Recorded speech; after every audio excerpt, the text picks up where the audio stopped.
एक बार एक संत रात को एक गांव से गुजर रहे थे। तभी उन्होंने सोचा, अरे रात भी हो गई है और आगे जंगल भी है। इस अंधेरे में जंगल पार करना मुश्किल है। वो संत वहां पेड़ के नीचे ही धुनी जमाकर बैठ गया। सुबह गांव के लोगों को पता चला कि एक संत हमारे गांव में तप करने आया है। लोग संत के नजदीक बैठकर उनसे उपदेश लेने लगे। उसी गांव में एक पकिया नाम का चोर भी रहता था, जो बहुत ही शातिर चोर था। वो इतनी सफाई से चोरी करता था कि लोग देखते रह जाते थे। पकिया उनकी आंखों से ओझल हो जाता था।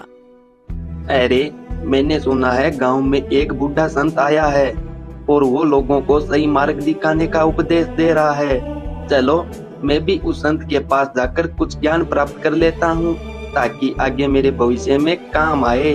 पकिया सीधा उस संत के पास चला गया।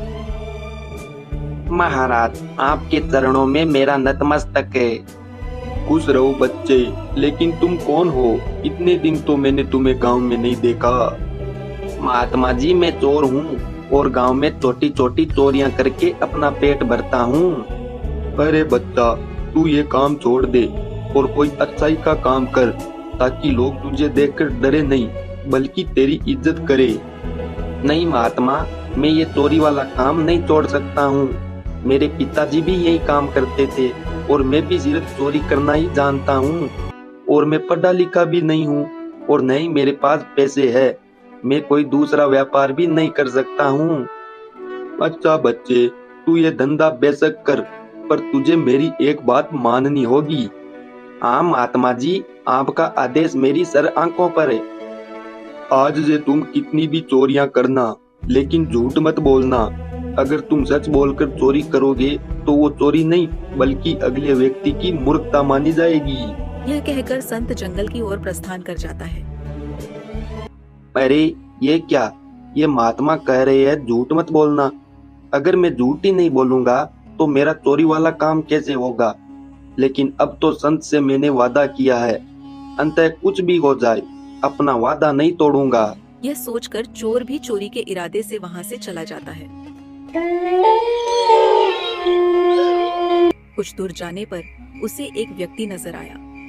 वह वास्तव में वहां का राजा था, जो भेष बदलकर नगर का भ्रमण कर रहा था। अरे मुसाफिर, तुम कौन हो और इस समय कहां पर जा रहे हो? चोर मन ही मन विचार करने लगा कि झूठ तो मुझे बोलना ही नहीं है, इसलिए सच बता ही देता हूँ। जो होगा देखा जाएगा। अरे भाई, मैं एक चोर हूँ और चोरी करने के इरादे से घर से निकला हूँ। राजा चकित हुआ कि यह कैसा चोर है जो स्वयं ही बता रहा है कि मैं चोर हूँ। अरे मुसाफिर, मैं ही मिला आपको मजाक करने के लिए। तुम अवश्य ही कोई गुप्तचर हो जो राज्य का भेद लेने आए हो। अरे मेरे भाई, मैं मजाक नहीं कर रहा हूँ। मैं सच में एक सट्टा चोर हूँ और चोरी करना ही मेरा पैसा है। भाई, चोर तो मैं भी हूँ, परंतु अभी अभी नया इस धंधे में उतरा हूँ। अच्छा हुआ तुम मिल गए, आज दोनों मिलकर चोरी करते हैं। यदि तुम्हारा ख्याल हो तो हम राजमहल में चोरी करें। अरे पागल हो गए हो क्या? राजमहल में कैसे चोरी करेंगे? वहाँ के सैनिक हमें पकड़कर कारावास में डाल देंगे। अरे मित्र, तुम चिंता मत करो। मैं पहले राजा का गुप्त सेनापति था। मुझे महल के सारे गुप्त रास्ते मालूम है। आओ तुम मेरे साथ चलो। यह कहकर राजा उस चोर को साथ लेकर राजमहल के पास आ गए थे। अरे सुनो मेरी बात, तुम चोरी करने में पुराने खिलाड़ी हो। अंधेरे में देखने की तुम्हें आदत है, इसीलिए तुम अंदर जाकर माल बटोर लो। मैं यही पहरा देता हूँ। अरे तुम पागल हो गए हो? इतने बड़े राजमहल में कैसे पता चलेगा कि राजा खजाना कहाँ रखता होगा? राजा ने उसे खजाने का रास्ता और वहां तक पहुंचने की सब युक्ति समझा दी। चोर अंदर घुसा और सीधा खजाने के कमरे में चला गया। चोर वहां पर सोने चांदी और जेवरात को देखकर मदहोश हो गया। ये भगवान, आज तूने एक चोर को छप्पड़ फाड़ कर माल दिया है। अभी इस सारे माल को समेट लेता हूँ। चोर ऐसा बोल ही रहा होता है, तभी उसकी नजर 3 बहुमूल्य हीरो पर गई। उसने वे तीनों हीरे उठाए और वहां से चलने लगा। उसके मन में विचार आया कि हीरे तो 3 हैं, हम दोनों इनका आधा आधा भाग कैसे करेंगे? मैं झूठ बोलकर एक हीरा छिपा लेता हूँ, लेकिन मैं झूठ बोलूंगा नहीं, क्योंकि मैंने संत को वचन दिया था।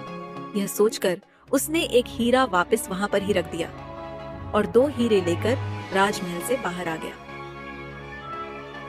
अरे चोर भाई, मैं 2 हीरे लाया हूँ, एक तुम्हारा एक मेरा। चोर ने राजा को एक हीरा थमा दिया और वहां से चलता बना। उसके जाने के बाद राजा ने सोचा कि हीरे तो 3 थे, फिर उसने यह क्यों कहा कि मैं 2 हीरे लाया हूँ, चलकर देखना चाहिए। यह सोचकर राजा वहां से चला गया।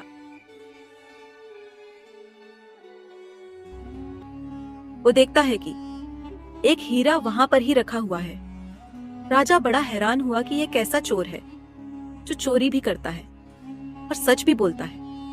ऐसा विचार करके राजा अपने शयन कक्ष में आ जाते हैं।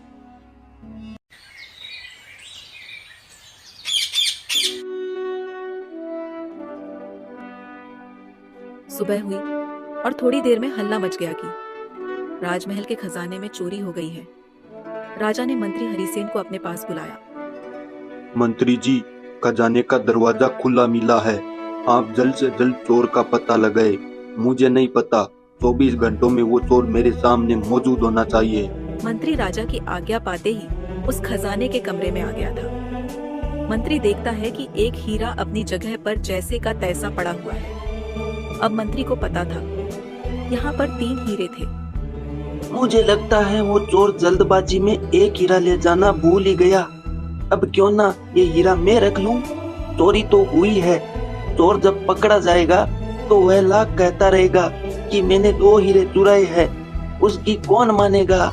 यह सोचकर उसने वह हीरा वहां से उठा लिया और राजा को आकर सूचना दी कि और तो सब ठीक है, लेकिन खजाने में से 3 हीरे गायब हैं।